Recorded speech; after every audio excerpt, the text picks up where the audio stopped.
only to come back the next day to discover you weren't even logged in. Nothing has been saving. Starting over is harder than starting up. If you're not ready for that, like if you've already had a bad day at school, then what you're about to go through may be too much. Feel free to go away and come back. I'll be here. Alright, thanks for coming with me on this trip. I'll understand if you need to take a break at any point. Just find a safe place to stop and remember to pause the game by pressing P.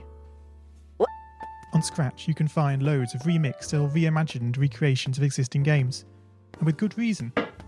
George Bernard Shaw said, "Imitation is not just the sincerest form of flattery, it's the sincerest form of learning." This game is a recreation of a game that came out in 2017, titled Getting Over It with Bennett Foddy. That game in turn was a homage to a free game that came out in 2002. Both games involved dragging yourself, using a hammer, up a mountain assembled from assets and objects sourced from many other games. It seems appropriate then that, when trying to recreate Getting Over It in Scratch, that we should construct our mountain from the same assets used in literally millions of Scratch projects, the unmistakable contents of the Scratch costume library.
Unlike Unity or Unreal, Scratch does not provide you with a built-in physics or 3D rendering engine.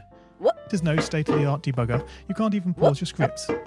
We are forced to program old school.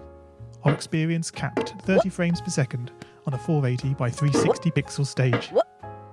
But these very restrictions force us to experiment, to think out of the box, to grow as developers as we become masters of all things Scratch. And let's not forget, what we lack in technology, we make up for in community.